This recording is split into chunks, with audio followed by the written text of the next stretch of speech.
Hai, Assalamualaikum dan salam sejahtera semua. Hari ini saya akan membentangkan projek inovasi saya, iaitu kad gamifikasi bagi topik asas nombor. Menarik tak agak-agaknya? Sebelum itu, saya Encik Asnawi, pensyarah matematik dari Kolej Vokasional Kuantan, bersama rakan pasukan saya iaitu Encik Adib, pensyarah matematik dari Batu Lacang, Dr. Nurhamiza binti Adnan serta Dr. Nursuria Abdul Karim, pensyarah matematik dari Universiti Pendidikan Sultan Idris. Pasca pandemik COVID-19 telah berubah segala bentuk proses pengajaran dan pembelajaran PDP di setiap pelosok negara. Dalam masa yang sama, perkembangan digital sangat pantas menjala dalam kalangan pelajar-pelajar dan seterusnya, membawa ke dalam bidang pendidikan. Pembelajaran secara digital dan atas talian semakin diminati oleh pelajar sama ada dalam talian atau secara fizikal. Namun, kedua-dua perkara tersebut mempunyai pro dan kontra. Permainan atas talian lebih mudah dan dapat diakses di mana-mana sahaja. Maka, satu aktiviti permainan atas talian secara terancang perlu dibina untuk menarik minat pelajar. Satu aktiviti berlandaskan permainan atas talian telah dibina untuk membantu menarik minat dan meningkatkan kefahaman pelajar dalam topik asas nombor. Inovasi ini dinamakan kad gamifikasi bagi topik asas nombor, di mana satu kad gamifikasi atas talian diedarkan kepada pelajar dan boleh dimainkan di mana-mana sahaja. Permainan atas talian tersebut telah dibina dan dibantu oleh website puzzle.org.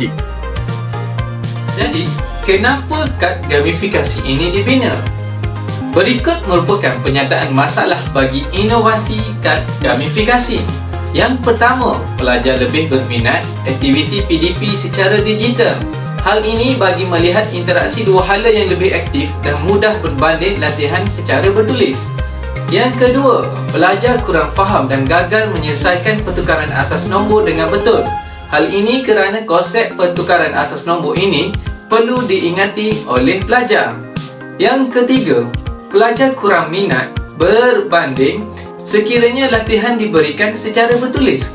Zaman digitalisasi ini perlu selari dengan latihan dalam PDP. Yang keempat, pelajar kurang aktif kerana tiada aktiviti persaingan dalam bersama rakan kelas. Maka, kad ini dapat membantu guru dalam menyelesaikan permasalahan ini. Berikut merupakan objektif kami dalam pembinaan kad gamifikasi. Pertama, kad gamifikasi ini ingin meningkatkan kefahaman pelajar dalam menyelesaikan soalan asas nombor. Yang kedua, kad gamifikasi ini ingin menarik minat pelajar dalam sesi PDP dan topik asas nombor. Yang ketiga pula, kad gamifikasi ini ingin meningkatkan pencapaian pelajar dalam tajuk asas nombor. Yang keempat, kad gamifikasi ini ingin mewujudkan persaingan sihat antara pelajar. Selari dengan objektif kami, ini merupakan nilai tambah kad gamifikasi dapat diberikan kepada pemain. Kad ini mudah diakses dengan menggunakan telefon pintar dengan hanya scan QR code yang tertera di dalam kad. Pembinaan kad gamifikasi ini menggunakan kos yang sangat rendah di mana memerlukan guru mencetak kad sahaja. Kad gamifikasi ini juga boleh digunakan untuk aktiviti luar pembelajaran dan menjadi latihan tambahan di rumah. Seterusnya, kad gamifikasi ini mudah dibawa ke mana sahaja oleh pelajar dan disedia oleh guru. Berikut merupakan kebolehgunaan apabila pelajar bermain kad gamifikasi ini. Pertama, wujud sifat ingin menyelesaikan soalan asas nombor dalam kalangan pelajar. Yang kedua, untuk meningkatkan kefahaman pelajar kepada soalan asas nombor. Yang ketiga, menarik minat pelajar dalam subjek matematik. Yang keempat, pelajar dapat bersaing secara sihat. Dan yang kelima, permainan dapat dijalankan di luar waktu PDP. Apakah impak kad gamifikasi ini dalam pembelajaran? Berikut merupakan pendapat secara soal selidik daripada pelajar dalam permainan kad gamifikasi ini. Yang pertama, peningkatan minat mood pelajar dalam topik asas nombor. Yang kedua, sesi pembelajaran dan pengajaran semakin menarik kerana melibatkan penggunaan atas talian dan berbentuk permainan. Seterusnya, ia membangkit rasa semangat pelajar untuk menyelesaikan soalan asas nombor. Berikut merupakan kad gamifikasi yang diedarkan kepada pelajar. Kad ini mempunyai dua permainan atas talian yang berbeza berdasarkan topik asas nombor. Permainan yang pertama adalah silang nombor ataupun cross number. Permainan ini sama seperti silang kata, namun telah diinovasikan menjadi silang nombor yang merupakan jawapan bagi soalan yang diberikan. Permainan yang kedua ialah kira dan padat. Permainan ini pelajar perlu mencari nilai yang sama namun mempunyai asas yang berbeza. Sebagai contoh, soalan nilai asas 8 dan asas 2 yang sama. Asas ini dipilih kerana berdasarkan konsep pertukaran yang sukar diingati oleh pelajar dan sering ditanya di dalam peperiksaan.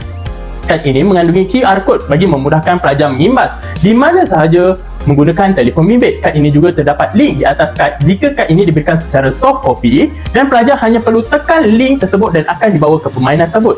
Kad ini mempunyai ruang maklumat pelajar.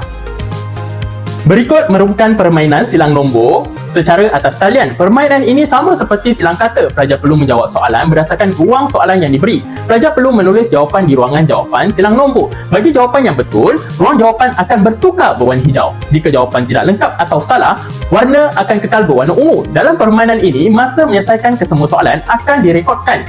Guru boleh melihat prestasi pelajar melalui dashboard permainan. Selepas ini akan ditunjukkan video permainan bagi silang nombor. Setelah pelajar mengimbas ruangan QR code yang tertera di dalam kad gamifikasi tersebut, pelajar akan dibawa ke permainan silang nombor. Di bawah ruangan jawapan merupakan soalan dan arahan bagi permainan ini. Pelajar perlu mengisi jawapan di ruangan yang betul sehingga berwarna hijau. Pelajar yang menulis jawapan yang salah atau tidak lengkap akan menunjukkan kotak berwarna ungu.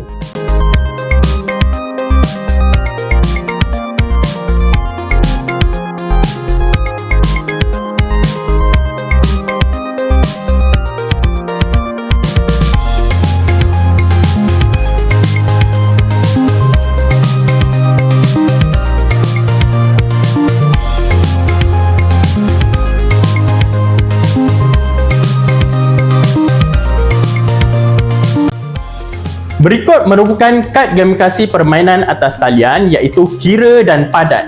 Pelajar perlu menggabungkan dua nombor yang sama namun berbeza dari segi asas. Sebagai contoh, asas 8 dan asas 2. Cara-caranya, tukarkan kad lajur yang sama dengan menyeret atas atau bawah dan selaraskan dengan baris yang sepadan.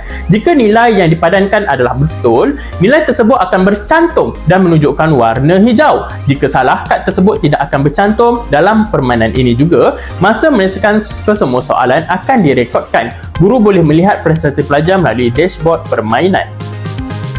Setelah pelajar mengimbas ruangan QR code yang tertera di dalam kad gamifikasi tersebut, pelajar akan dibawa ke permainan kira dan padan. Dalam permainan ini, arahan akan diberikan di bawah soalan tersebut.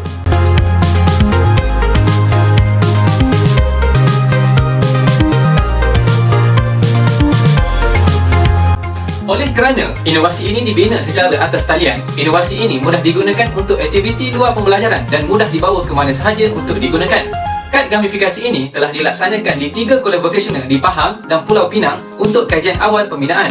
Borang soal selidik telah dibangunkan dan diagihkan kepada pelajar. Sebanyak 100 borang soal selidik telah diedarkan yang melibatkan pelajar tahun 1 CJ Vokasional Malaysia. Hasil daripada kajian ini didapati kesefahaman pelajar dalam menyelesaikan masalah yang melibatkan asas nombor semakin meningkat dan seterusnya pelajar lebih bersemangat untuk menyelesaikan soalan yang disediakan. Inovasi ini juga telah menjadikan sesi PDP semakin menarik kerana melibatkan penggunaan atas talian dan berbentuk permainan. Pelajar juga menyatakan bahawa permainan atas talian telah menarik minat untuk menyelesaikan soalan asas nombor. Kad gamifikasi ini telah diagihkan kepada tenaga pelajar kolej vokasional dan diterima dengan baik sebagai bahan untuk aktiviti pengajaran dan pembelajaran di dalam kelas. Oleh yang demikian, inovasi ini sangat sesuai untuk digunakan pada semua peringkat. Adalah diharapkan pembinaan modul kad gamifikasi seperti ini dapat diperluas bagi sama-sama membantu Kementerian Pendidikan untuk meningkatkan pencapaian pelajar dalam subjek matematik. Adalah diharapkan dengan adanya inovasi ini, ia mampu membantu murid menjadi lebih kreatif dan inovatif untuk menyelesaikan masalah yang melibatkan matematik. Sekian sahaja. Terima kasih.